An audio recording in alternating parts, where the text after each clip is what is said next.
Peoples వాయిస్కి స్వాగతం. నేను మీ శైలజ. ఇక ఈరోజు అంశం తీసుకున్నట్లయితే కనుక తెలంగాణ ప్రభుత్వంలో కాంగ్రెస్ గవర్నమెంట్ ప్రవేశపెట్టిన బడ్జెట్పై మనతో చర్చించడానికి ఈరోజు మన స్టూడియోలో ఉన్నారు తెలంగాణ రైతు హక్కుల వేదిక ప్రెసిడెంట్ మరియు అలాగే సీనియర్ అడ్వకేటు ఈ సుదర్శన్ గారు. Hello sir. Thank you. ఎలా ఉన్నారు సార్? బాగున్నామండి. జీ న్యూస్ వారికి నా యొక్క అభినందనలు. పిలువగానే వచ్చినందుకు కూడా మీకు కూడా చాలా సంతోషం sir. Thank you. Okay. So ఎలా ఉంది సార్ ఇప్పుడు అంటే మన తెలంగాణ రాష్ట్రాన్ని చూసుకున్నట్లయితే కనుక బడ్జెట్ సమావేశాలు అవుతున్నాయి. సో దీంట్లో మీరు ఒక అధ్యక్షుడిగా అంటే రైతు హక్కుల వేదిక అధ్యక్షుడిగా ఉన్నారు. సో దీనిపై మీరు ఎలా తీసుకుంటారు?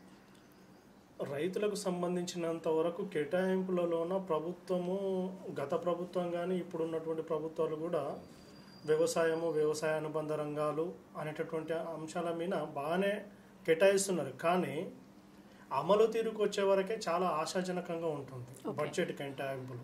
ఈరోజు దాదాపు కాంగ్రెస్ ప్రభుత్వము గత ప్రభుత్వం కంటే ఎక్కువనే కేటాయించింది. సుమారు 77,000 కోట్ల రూపాయలను అనుకుంటాను ఓకే వ్యవసాయ రంగానికి కేటాయించారు.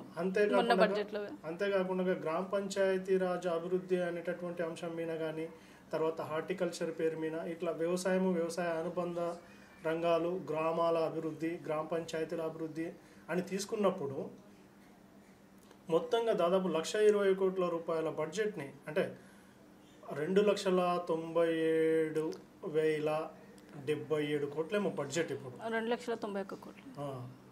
ఇంత బడ్జెట్ని, ఈ బడ్జెట్లో సగం బడ్జెట్ గ్రామీణ అభివృద్ధికి, తర్వాత వ్యవసాయ అనుబంధ రంగాలకు కేటాయించడం జరిగింది. కానీ ఈ కేటాయింపులు పేపర్ వరకు, రాతల వరకు, చెప్పే వరకు చాలా ఆకర్షణీయంగా, చాలా అద్భుతంగా అనిపిస్తుంటుంది. కానీ అమల్లో ఖర్చు పెట్టడమే అంటే వ్యత్యాసాలు కనిపిస్తుంటాయి. అంటే ఇప్పుడు ఏంటంటే ప్రతిదీ కూడా బిల్స్ అన్ని కూడా బ్యాంకులలో డైరెక్ట్ డిపాజిట్ చేస్తున్నాము అని అంటున్నారు కదా. సో అలా కూడా నష్టమే అవుతుంది అంటారా రైతుకి? రైతుకు డైరెక్ట్ ఇప్పుడు ఒక రకంగా రైతుకు బెనిఫిట్ జరగడం లేదనేదే మన ఉద్దేశం. రైతు హక్కుల వేదిక నేను ఇప్పుడు తెలంగాణ ప్రభుత్వం ప్రవేశపెట్టింది 10వ వార్షిక బడ్జెట్. తెలంగాణ వచ్చిన తర్వాత ఇది 10వ వార్షిక బడ్జెట్. మొత్తంగా చూసుకున్నప్పుడు, ఉమ్మడి రాష్ట్రంగా చూసుకున్నప్పుడు దాదాపు 70 వార్షిక బడ్జెట్ అవుతుంది. ఇది పెరుగుతూనే వస్తుంది కానీ తరగడం లేదు. కానీ ఎక్కడ వ్యవసాయాన్ని నమ్ముకున్నటువంటి రైతు మాత్రము ఎక్కడ వేసిన గొంగడి అక్కడే అన్నట్టు ఉంటుంది. ఒకవైపు 1,00,000 కోట్ల రూపాయల బడ్జెట్ని, 1,000 కోట్ల రూపాయల బడ్జెట్ని కేటాయిస్తూనే వారి సంక్షేమం కోసం ఖర్చు పెడుతున్నా కూడా రైతు అభివృద్ధి జరగడం లేదంటే ఇక్కడ ఏదో ఒక రకమైనటువంటిది జరుగుతుంది, లోపాలు ఉన్నాయనేది మనం గమనించాలి. నిజానికి డైరెక్ట్ బెనిఫిట్ ఈరోజు గత ప్రభుత్వము రైతుల రుణమాఫీ చేస్తే ఇంత ఒత్తిడి వచ్చేది కాదు. గత ప్రభుత్వం ఏం చేశారంటే రైతులు అడగకుండానే అదనంగా ఇచ్చినటువంటి రైతు భరోసా కానీ, తర్వాత రైతు బీమా గురించి అడిగారు. కానీ రైతు భరోసాని గత ప్రభుత్వంలో రైతులు ఎన్నడూ కూడా డిమాండ్ చేయకుండానే, రైతుల వైపు నుంచి డిమాండ్ లేకుండానే ప్రభుత్వమే తనకు తానుగా ఉద్యుక్తులై తనకు తానుగానే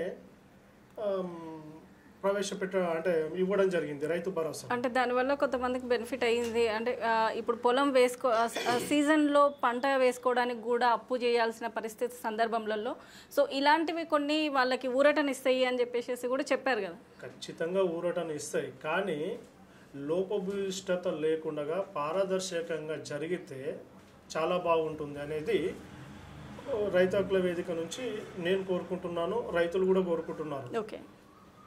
ఈరోజు రైతు భరోసా మీద దాదాపు 77,000 కోట్ల రూపాయలు 11 విడతలుగా ఖర్చు పెట్టడం జరిగింది. ఈ 77,000 కోట్ల రూపాయలు ఎక్కడికి వెళ్ళినాయి? ఈరోజు 77,000 కోట్లను గ్రామ పంచాయతీల వారిగా మనము డిస్ట్రిబ్యూషన్ చేసుకున్నప్పుడు ఎంత బడ్జెట్ అవుతుంది, ఒక్కొక్క గ్రామ పంచాయతీకి ఎంత కేటాయించవచ్చు, గ్రామ పంచాయతీలు ఏ విధంగా ఇదైతే, లేదంటే రైతులు ఏ విధంగా గ్రామాల వారీగా రైతులను తీసుకున్నప్పుడు నిజంగా అంటే రైతుల వ్యవసాయ విధానం మీద స్పష్టమైనటువంటి విధి విధానాలు రూపొందించకుండా బడ్జెట్ కేటాయింపులు చేయడం వల్ల చాలా నష్టం జరిగింది. సో ఎవరితో సంప్రదింపులు చేయకుండా ఇలాంటి నిర్ణయాలు తీసుకున్నారంట. ఎస్, ఎందుకంటే గ్రామ స్థాయిలోనే జరగాలి. అవును, గ్రామ స్థాయిలోనే ఏ ప్రణాళికలు తయారు కావాలి. గ్రామ స్థాయిలో ప్రణాళికలు తయారు కాకుండా ఎక్కడి నుంచో ఎవరో మెదడులో నుంచి ఎవరో దాన్ని ఊహలకు అనుగుణంగా బడ్జెట్ కేటాయింపులు చేస్తే అభివృద్ధి అనేది జరగదు. గ్రామ స్థాయిలోనే నువ్వు రైతులను ఉద్దేశించి చేయాలనుకున్నప్పుడు ఆ రైతుల యొక్క అభిప్రాయాలను క్షేత్రస్థాయిలోనే తెలుసుకోవాలి. ఏ విధంగా ఖర్చు పెడితే ఎట్లా ఉంటుంది అనేటటువంటిది. ఈరోజు ఒక్కొక్క గ్రామానికి దాదాపు 16 కోట్ల రూపాయల దాకా వస్తుంటుంది. 16 కోట్ల రూపాయలు ఒక గ్రామ పంచాయతీలో ఉన్నటువంటి రైతుల పేరు మీద ఖర్చు పెడితే ఒక్కొక్క రైతుకు సుమారుగా ఒక గ్రామ పంచాయతీ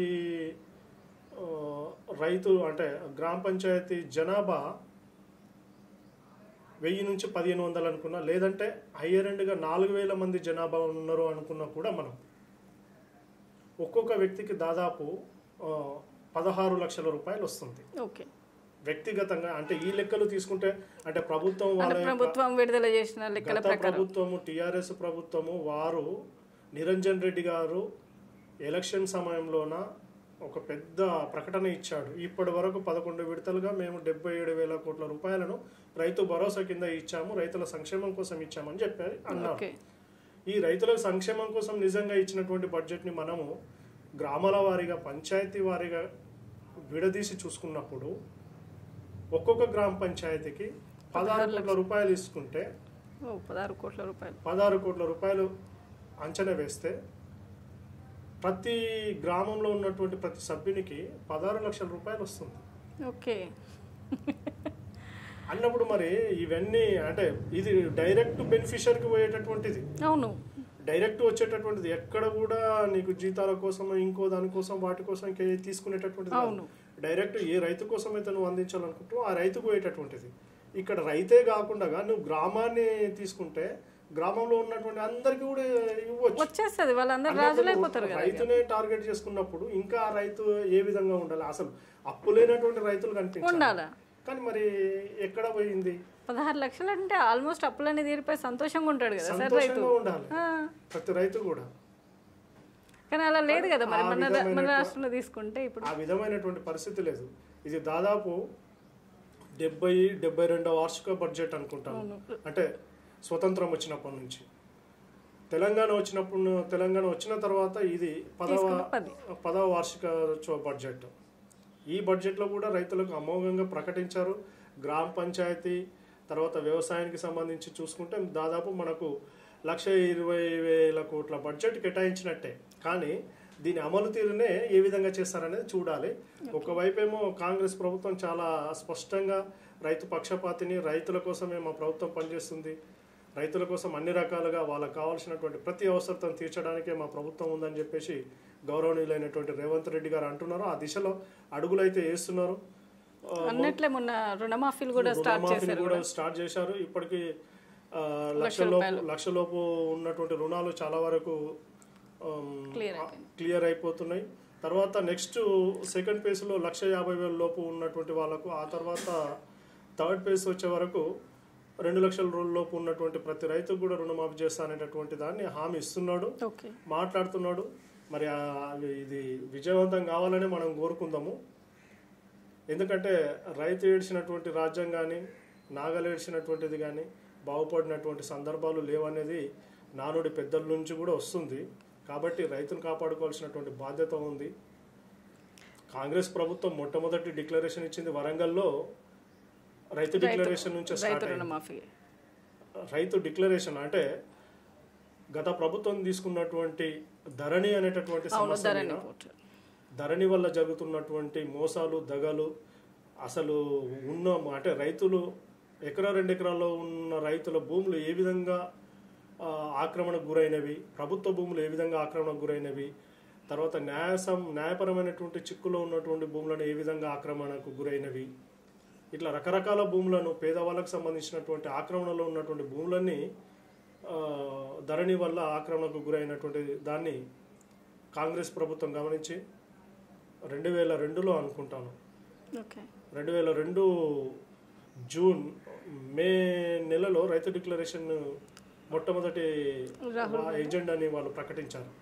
మేము అధికారంలోకి వస్తే ధరణిని రద్దు చేస్తాము అనేటటువంటి మాటని గౌరవనీయులైనటువంటి కాంగ్రెస్ పార్టీ అధ్యక్షులు శ్రీ రాహుల్ గాంధీ గారు తర్వాత రేవంత్ రెడ్డి గారు, కార్కే గారు, వీళ్ళందరూ కూడా వేదికల మీద ప్రకటించడం జరిగింది. అవును, ఇప్పుడు అదే ధరణి పోర్టల్ని తీసుకున్నట్లయితే కనుక చాలా అవకతవకలు జరిగినాయి అని చెప్పేసి ఇప్పుడు పబ్లిక్ కూడా బయటకు వస్తున్నారు. మేము మోసపోయినామో, మమ్మల్ని చాలా మోసం చేశారు అని చెప్పేసి. సో దీనిపైన ఎలాంటి చర్యలు తీసుకుంటుంది అనుకుంటున్నారు కాంగ్రెస్ ప్రభుత్వం? ఇప్పటి వరకు అయితే అంటే కాంగ్రెస్ ప్రభుత్వం వచ్చి రాగానే మొదటగా ధరణి మీదనే కమిటీ వేయడం జరిగింది. గౌరవనీయులైనటువంటి కోదండరెడ్డి గారు కాంగ్రెస్ కిసాన్ సెల్ జాతీయ అధ్యక్షులు ఆధ్వర్యంలో కమిటీ ఏర్పాటు చేయడం జరిగింది. ఆ కమిటీ 5 మంది ఉన్నటువంటి కమిటీలో సునీల్ కుమార్ గారు అంటే నల్సార్ న్యాయ విశ్వవిద్యాలయం ఆచార్యులుగా పనిచేస్తూ, తర్వాత భూమి సునీల్గా ఎంతో పేరు ఉన్నటువంటి వ్యక్తి, గొప్ప భూ నిపుణులు, వివిధ చట్టాల రూపకల్పనలో కూడా ఆయనను తీసుకోవడం జరిగింది. అలాంటి పెద్ద వాళ్ళని కూడా ఈ కమిటీలో పెట్టుకొని ధరణిని సమీక్షించడం జరిగింది. మొత్తంగా ధరణిని వల్ల ఉన్నటువంటి లోపాలని కాకుండా సమీక్షించడమే కాకుండా పేదల ఆక్రమణలో ఉన్నటువంటి భూములు, లేదు పేదలు సాగు చేసుకున్నటువంటి భూములు, పట్టాలు లేనటువంటి భూములు ఏవైతే ఉన్నాయో ఆ భూముల అన్నిటికి కూడా హక్కులు కల్పిస్తూ, ఆ భూములు అన్నిటిని కూడా అంటే ఇప్పుడు ధరణిలో ఉన్నటువంటి ప్రధానమైనటువంటి లోపం ఏంటంటే కబ్జా కాలాన్ని, అంటే కాస్తు కాలం అంటారు, కాస్తు కాలాన్ని తీసేసింది. ఇప్పుడు ఒక భూమిలో ఎవరు సాగు చేసుకుంటున్నారు అనేటటువంటిది కాలము, అంటే దానికి సంబంధించినటువంటిది రికార్డు ఉంటుంది. ఈ పలానా సర్వే నంబర్ భూమిని ఎవరు సాగు చేసుకుంటున్నారు, ఆ సర్వే నంబర్ భూమి ప్రభుత్వ భూమే, పట్టా భూమే, ఇనాం భూమే, వక్ఫ్ భూమే, లేదంటే అసైన్మెంట్ భూమే, ఏ భూమి అనేటటువంటికి సంబంధించినటువంటి మొత్తం వివరణ ఉండేటటువంటిది ఆ కబ్జా కాలాన్ని ఎత్తేసింది. ఆ ఎత్తేయడం వల్ల అనేకమైనటువంటి న్యాయ సమస్యలు, ఒకవేళ ఆ భూమిని నిజంగా సాగు చేసుకున్నటువంటి వ్యక్తి రేపు ఆ సమస్యని ఎక్కడ కోర్టులోకి వెళ్ళి న్యాయ పరిష్కారం చేసుకుందామన్నా కూడా సమస్య తీరనటువంటి పరిస్థితి. ఎందుకంటే ఇప్పుడు వాళ్ళకి సంబంధించిన ఎలాంటి ప్రూఫ్స్ ఉండవు. కాబట్టి కబ్జా కాలాన్ని తిరిగి తీసుకురావాలంటే 6 చట్టాన్ని మళ్ళీ తీసుకురావాల్సిందే. నువ్వు 6 చట్టంలో ఉన్నటువంటి దాన్ని మెరుగుపరచాలి, కానీ 6 చట్టాన్ని మొత్తాన్ని తీసేసి సమూలంగా ఇది చేసి కొత్త దాన్ని ఎలాంటి సమీక్షలు లేకుండా, ఎలాంటివి జరపకుండా ఏదైనా కానీ ఒక చట్టం తీసుకొచ్చే ముందు అది ప్రజలతో చర్చలు జరగాలి. ప్రధానంగా రైతు సంఘాలతోన, రైతు పక్షపాతులతోన, రైతు సంక్షేమం కోరేటటువంటి ప్రతి ఒక్కరితోన కన్సల్టేషన్స్, చర్చలు జరగాలి. ఇలాంటి చర్చలు ఏవి కూడా జరగలేదు. ధరణిని ఎందుకు తీసుకొస్తున్నాము, ఎందుకు పెడుతున్నాము, ఇటువంటివన్నీ రాత్రికి రాత్రే అన్ని రకాల భూ సమస్యలకు సర్వరోగ నివారణి ధరణి. 5 నిమిషాల్లో పాస్ పుస్తకము, 10 నిమిషాల్లో పట్టా పాస్ పుస్తకాలు, 5 నిమిషాల్లో రిజిస్ట్రేషన్, 10 నిమిషాల్లో పట్టా పాస్ పుస్తకాలు మీ చేతుల్లో.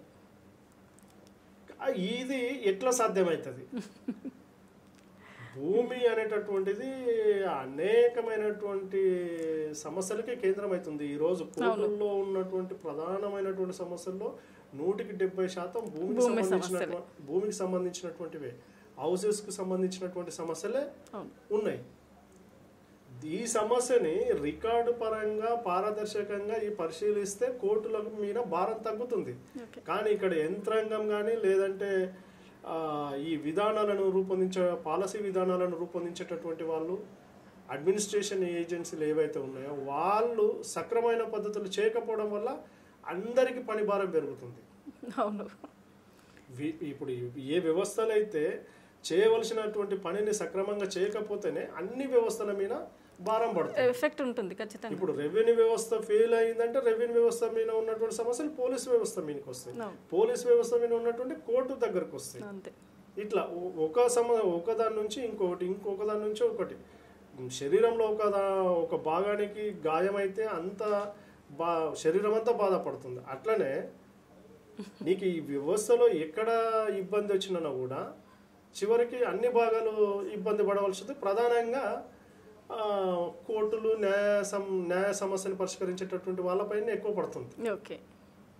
సో ఇప్పుడు మనం ధరణి సమస్యలే తీసుకున్నట్లయితే కనుక ధరణి సమస్యల వల్ల రియల్ ఎస్టేట్ రంగం కూడా ఏమంటారు ఇప్పుడు నడవట్లేదు. రియల్ ఎస్టేట్ మొత్తం కూడా పడిపోయింది. సో ఇంతకుముందు తెలంగాణ ప్రభుత్వంలో రియల్ ఎస్టేట్ ఒక రేంజ్లో ఊపందుకుంది. కాంగ్రెస్ ప్రభుత్వం వచ్చాక ఈ ధరణి సమస్యలని అది ఇది అని చెప్పేసి చూపించి మొత్తం ఆపేస్తున్నారు. రిజిస్ట్రేషన్స్ చేయట్లేదు, వర్క్ నడుస్తలేదు అని చెప్తున్నారు. సో దానిపైన ఎలా తీసుకోవచ్చు ఇప్పుడు? అవును, ఇప్పుడు మీకు ప్రభుత్వ భూములు తర్వాత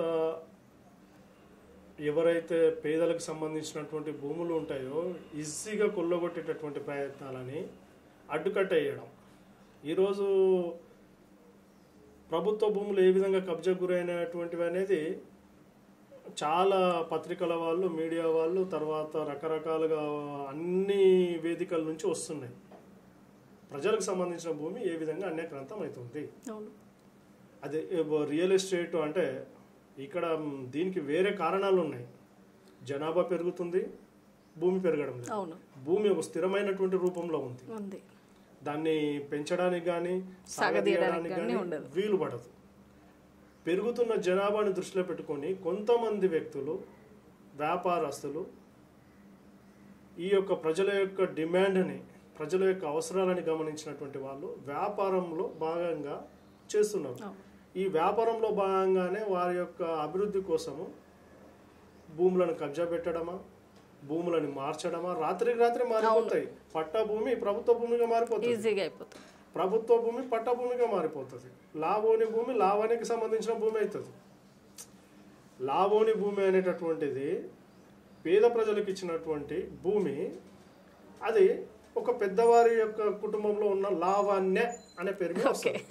లావోని అనేటటువంటి భూమి లావణ్యకి సంబంధించినటువంటి పట్టభూమిగా మారిపోతుంది. ఇట్లా మార్చేటటువంటి క్రమంలోన ఎందుకంటే ప్రభుత్వాలు రియల్ ఎస్టేట్కి మద్దతు ఇచ్చినప్పుడు రియల్టర్స్ ఈ విధంగానే చేస్తుంటారు. అంటే ఏ విధంగా తీసుకున్నా కూడా అటు లేని వాళ్ళుగానే ఉండిపోతున్నారు, ఉన్నోళ్ళు ఉన్నంతగా ఎదుగుతూనే ఉన్నారు. ఎటొచ్చి ఇబ్బంది పడేది ఆర్థికంగా అయినా కూడా అంటే ఒక ఇంటిని తీసుకోవాలి అనుకునే వాళ్ళైనా కూడా బాగా ఇబ్బంది పడేది మధ్యతరగతి అంటే మిడిల్ క్లాస్ ఫ్యామిలీస్. సో వాళ్ళపైన ఈ ప్రభావం చాలా వరకు చూపిస్తుంది. సో దీనిపైన మీ అభిప్రాయం? ఒక్కటేనండి, ఈరోజు కుటుంబంగా ఉన్నటువంటి వాళ్ళు, భార్యాభర్తలు కిరాయి ఇళ్ళల్లో ఉంటూ వాళ్ళ లక్ష్యం అంతా ఒకటే ఉంటుంది. ఒక సొంత ఇల్లు ఉంటే బాగుంటుంది, మనకంటూ ఒక సొంత ఇల్లు ఉంటే బాగుంటుంది. ఎన్ని రోజులు ఈ కిరాయి ఇళ్ళల్లో ఉండాలి, ఎన్ని రోజులు ఈ మురికి కూపాలలో ఉండాలి. ఒక గౌరవంగా బతకాలంటే సామాజిక గౌరవం కానీ ఆర్థికమైనటువంటి గౌరవం ఉంటే దక్కాలనుకునేటటువంటి వాళ్ళందరూ కూడా అది ఒక ఇల్లు మాత్రమే ఇవ్వగలదు. సొంత ఇంటి కళ ఈ గౌరవాన్ని మొత్తాన్ని కూడా ఇవ్వగలదు. అది మరి నగరాల్లోనైతే ఈ మధ్యతరగతి వాళ్ళకి కానీ పేదవారికి సొంత ఇంటి కళ అనేది ఎన్నో రోజుల నుంచి కళలు కంటున్నారు కానీ కళగానే మిగిలిపోతుంది. కానీ ఒకవైపు ప్రభుత్వం కొన్ని వందల వేల లక్షల ఇండ్లను కట్టించి ఈరోజు వృధాగా పెట్టింది. ఆ దాంట్లోకి ఎప్పుడు మోక్షం వస్తుందో తెలియదు. ఈ పేద ప్రజల యొక్క సొంత ఇంటి కళ ఎప్పుడు నెరవేరుతుందో కూడా తెలియదు. అవును సార్, నిజంగానే ఇప్పుడు బండ్లగూడలో కూడా అలాగే పడి ఉన్నాయి. అప్పుడు కాంగ్రెస్ హయాంలో కట్టిన ఇండ్లని అట్లాగే పెట్టారు. ఇది తెలంగాణ గవర్నమెంట్ వచ్చాక దాన్ని అభివృద్ధి చేయకుండా. సో తెలంగాణ ప్రభుత్వంలో కూడా చాలా ఇండ్లను కట్టించాం, లక్షలలో కట్టించాము అని చెప్పేసి. సో చెందాల్సిన వాళ్ళకి చెందకుండా పోతున్నాయి ప్రతి ఇల్లు. అదే క్షేత్రస్థాయిలోన సరైనటువంటి సర్వేలు చేయకుండా, సమాచారం సేకరించకుండా, లోపభూయిష్టమైనటువంటి ఆలోచనలు కలిగి ఉంటే ఈ విధమైనటువంటి సమస్యలే ఎదురవుతాయి. ఒక డ్రైవ్ అనేది ప్రత్యేకమైనటువంటి డ్రైవ్ అనేది జరగాలి. ఇళ్ళ అవసరత ఎంతమందికి ఉంది, ఎవరికి నిజంగా అవసరం ఉంది అనేటటువంటి దాని మీద చర్చ జరగకుండా ఇళ్ళని కేటాయించుకుంటూ పోతే మధ్యవర్తులు, పైరవకారులు, బ్రోకర్లు ఈ విధమైనటువంటి దానికి జరగడానికి ఆస్కారం ఉంటుంది. సార్ ఇప్పుడు ఇంకో అంశం తీసుకున్నట్లయితే కనుక రైతు భరోసాని ప్రతి ఒక్కరికి ఒక్క ఎకరం నుంచి 100 ఎకరాలు ఉన్న వాళ్ళకు కూడా గత ప్రభుత్వం ఇస్తూ వచ్చింది. సో దానివల్ల 100 ఎకరాలు ఉన్న వాళ్ళు కోట్లల్లో వసూలు చేసుకున్నారు, లేనివాడు లేనివాడిగానే ఉండిపోతున్నారు. సో దీనివల్ల అయితే అసలు నిజంగా చెప్పాలంటే 1 నుంచి 5 ఎకరాలు ఉన్న రైతులకు ఎలాంటి ఉపయోగం లేదు. సో వాళ్ళు వ్యవసాయం చేసుకోవడానికి మాత్రమే పనికొస్తుంది. సో దీన్ని ఎంతవరకు పరిగణించవచ్చు అంటారు? రైతు ఇంతకుముందే మనం దీనిపైన చర్చ అనేది జరిగింది. రైతు భరోసా అనేటటువంటిది రైతుల నుంచి వచ్చినటువంటి డిమాండ్ కాదు. అవును, చెప్పారు మీరు. 2017 కన్నా ముందు రైతులు ఏమన్నారు? మద్దతు ధర కావాలన్నారు, మంచి మార్కెట్ సదుపాయాలు కావాలన్నారు, ట్రాన్స్పోర్ట్ కావాలన్నారు, సబ్సిడీలు కావాలన్నారు, రైతులకు వాళ్ళకి కావాల్సినటువంటి ముఖ్యంగా కల్తీ లేని విత్తనాలు ఇవ్వాలని అన్నారు. ఇవన్నీ వాళ్ళ డిమాండ్లుగా ఉన్నాయి. కానీ వీటన్నిటి మీద రైతులు ప్రధానంగా డిమాండ్ చేసినటువంటి అంశాల మీద గత ప్రభుత్వం దృష్టి పెట్టకుండా రైతులు కోరనటువంటి డిమాండ్ రైతు భరోసా అనేటటువంటి దాన్ని అటు వాళ్ళ రాజకీయ మేనిఫెస్టోలో, వాళ్ళ పార్టీ మేనిఫెస్టోలో కూడా ఉండదు. లేదు.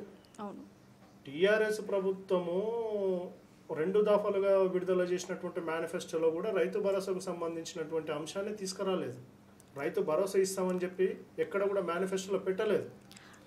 అదే చెప్పారు కదా, హరీష్ రావు కూడా అన్నారు, మేము మేనిఫెస్టోలో పెట్టని ఎన్నో అంశాలను కూడా అంటే రైతుల కోసం అయితే మంది, సామాన్య ప్రజల కోసం అయితే మంది ముందుకు తీసుకొచ్చాము. అవును, ఇప్పుడు రైతుల మేనిఫెస్టోలో అంటే ఇన్ని వేల కోట్ల రూపాయల బడ్జెట్ ని 11 విడతలుగా 77,000 కోట్ల రూపాయలు మీ వ్యవసాయ శాఖ మంత్రిగా పనిచేసినటువంటి నిరంజన్ రెడ్డి గారు ఒక పెద్ద ఎలక్షన్ సమయంలో ఇచ్చాడు. 77,000 కోట్లు, 11 విడతలుగా 77,000 కోట్ల రూపాయలను మేము రైతుల మీద ఖర్చు పెట్టామని. మళ్ళీ రైతులు అడగకుండా 77,000 కోట్ల రూపాయలు ఎందుకోసం ఖర్చు పెట్టినావు? ఏ రైతులకు వెళ్ళినాయి? ఎలాంటి రైతులకు వెళ్ళినాయి? నిజంగా వాళ్ళంతా వ్యవసాయం చేసే వాళ్ళేనా? వ్యవసాయంతో భూమితో సంబంధం ఉన్న వాళ్ళేనా? ఈరోజు దాదాపు కౌలు రైతుల సమస్యని ఏ విధంగా చూశారు? ఈరోజు కౌలు రైతులు దాదాపు 24% కౌలు భూమి ఉంది, కౌలుకు సాగు చేయబడుతుంది. మరి ఆ 24% మంది రైతుల పరిస్థితి ఏంటి? ఈ వాటి పట్ల మీ విధి విధానాలు ఏంటి? నిజానికి ఇది ఎవరికి ఉపయోగపడుతుంది? పెద్ద రైతులకా, పేద రైతులకా, సన్నకారు రైతులకా, చిన్నకారు రైతులకా? ఇలాంటి చర్చ ఏది చేయకుండా బడ్జెట్ని నీ ఇష్టం వచ్చినట్టుగా, నీ ఇష్టం వచ్చిన వాళ్ళకి ఇవ్వడం, అంటే అడిగే వాళ్ళు లేరని ఇష్టం వచ్చినట్టు చేయడమే కదా. ఇదంతా నా ఇంటిదో, నీ ఇంటిదో, లేదంటే ఒకరి ఇంటికి సొంతమైనటువంటిది కాదు. ప్రతి పైసా ప్రజల నుంచి వచ్చింది. ప్రజలు ఈరోజు రిక్షా దొక్కేటటువంటి వాడు కూడా ట్యాక్స్ కడుతున్నాడు, రోడ్డు మీద పల్లీలు అమ్ముకునేటాడు ట్యాక్స్ కడుతున్నాడు, మన కొనుగోలు అమ్మకాల ద్వారా వచ్చేటటువంటి ట్యాక్సీలే కదా ఇవన్నీ. ఇదంతా ప్రజల డబ్బు, ప్రజలకు సమాధానం చెప్పాలి, ప్రతి పైసని పారదర్శకంగా ఖర్చు పెట్టాలి. అట్లా ఖర్చు పెట్టుకోకుండా మొత్తం నీ మేనిఫెస్టోలో లేదు, ఎక్కడ లేదు, తీసుకొచ్చావు, పెట్టావు. ఈరోజు అందరికీ గుదిబండగా మారింది. ఈరోజు రైతులు ఇవ్వకపోతే రైతులు దీని మీద ఆధారపడినటువంటి రైతులు ఉన్నారు. అలవాటు అయిపోయింది. అరే నాకు రైతు బంధు వస్తుంది, ఈ డబ్బులు వస్తే ఈ దానికి పెట్టాలి, ఈ డబ్బు వస్తే ఈ దానికి ఖర్చు పెట్టుకోవాలని వాళ్ళు మైండ్ సెట్ని చేసుకున్నారు. నువ్వు ఇచ్చే డబ్బుల మీద ఈరోజు ఇవ్వకపోతే, అది కాంగ్రెస్ ప్రభుత్వం అయినా, రేపు ఇంకో ప్రభుత్వం అయినా, ఏ ప్రభుత్వం అయినా ఇవ్వకపోతే, అరే కేసీఆర్ ఇచ్చిండు కాబట్టి నెక్స్ట్ టైం ఇవ్వాలి, రైతు భరోసా ఇచ్చేటోనికే ఇవ్వాలి. నువ్వు కొత్త పద్ధతిని తీసుకొచ్చి పెట్టావు కదా, కానీ దాని లోపల ఉన్న లోపాలు ఏంటి అనేది తెలియదు కదా, మనకి తెలియదు పబ్లిక్కి. నువ్వు ఎక్కడ ఇప్పుడు రైతులకు ఇస్తున్నాం అనేటటువంటి పేరు మీద నువ్వు ఎలక్షన్లో గెలవాలి, ఎలక్షన్ స్ట్రెంట్గా తీసుకొచ్చినటువంటి దాన్ని, ఎలక్షన్లను ఏ విధంగా ఎలక్షన్ ఇంజనీరింగ్ కోసం చేసినటువంటి ప్రక్రియనే కానీ నిజానికి రైతుకు మేలు చేయాలనేటటువంటి ప్రక్రియ కాదు. నిజంగా రైతు బంధు ఇవ్వాలి అనుకుంటే 1 నుంచి 5 ఎకరాల లోపు ఉన్న వాళ్ళకి ఇస్తే కదా సార్ మంచిది. దానిపైన చర్చలు చేసి ఇప్పుడు కాంగ్రెస్ ప్రభుత్వం అయినా ఒక స్పష్టంగా ఈరోజు రైతులకు కేటాయించిన వ్యవసాయ అనుబంధాలకు కేటాయించినటువంటి బడ్జెట్ ఏదైతే 77,000 కోట్ల రూపాయలు అన్ని రంగాలను, అంటే వ్యవసాయ అనుబంధ రంగాలు మొత్తం కలిపి 77,000 కోట్ల రూపాయలు ఏమో కేటాయించినటువంటి దానిపైన పారదర్శకంగా చేస్తే బాగుంటుంది. కానీ ఆ విధమైనటువంటిది ఇంకా మనకు అలవాటు కాలేదు. అలవాటు చేయించి కాంగ్రెస్ ప్రభుత్వం అయినా మొదలు పెడితే బాగుంటుంది. సో మీరు ఒక రైతు హక్కుల వేదికకే అధ్యక్షులుగా ఉన్నారు. సో మీరేం చెప్పదలుచుకుంటున్నారు గవర్నమెంట్కి లేదంటే రైతులకు? మేము రైతులకు సంబంధించినటువంటి అంటే రైతు పక్షపాతిగా రైతు క్షేమంగా ఉంటేనే, గ్రామాలు క్షేమంగా ఉంటేనే, గ్రామాలు అభివృద్ధి చెందితేనే సమాజం అభివృద్ధి చెందుతున్నది అనేది బలంగా నమ్ముతున్నాం. ముఖ్యంగా ఈరోజు పెరుగుతున్న జనాభాను బట్టి నియోజకవర్గాలుగా ఏర్పడుతున్నాయి, పార్లమెంటు నియోజకవర్గాలు ఏర్పడుతున్నాయి, తాండాలు గ్రామ పంచాయతీలుగా మారుతున్నాయి. కానీ గ్రామ పంచాయతీలుగా ఉన్నటువంటివి ఏవైతే ఉన్నాయో అంటే 2000 జనాభా ఉన్నటువంటి గ్రామ పంచాయతీగా ఉన్నప్పుడు ఈరోజు 4000 గ్రామ పంచాయతీ అయింది. మేజర్ గ్రామ పంచాయతీలన్నీ కూడా మున్సిపాలిటీలుగా మారినాయి. కానీ 500కు పైగా ఉన్నటువంటి అంటే పంచాయతీరాజ్ వ్యవస్థ వచ్చినప్పటి నుంచి ఇప్పటి వరకు దాదాపు జనాభా డబుల్ త్రిబుల్ అయింది. ఎగ్జాక్ట్లీ. గ్రామ పంచాయతీలుగా మారడం లేదు. ఓకే. అంటే గ్రామ పంచాయతీల డీలిమిటేషన్ అనేది జరగాలి. గ్రామ పంచాయతీలను ఒక గ్రామ పంచాయతీని 2 గ్రామ పంచాయతీలుగా చేయాలి. ఓకే.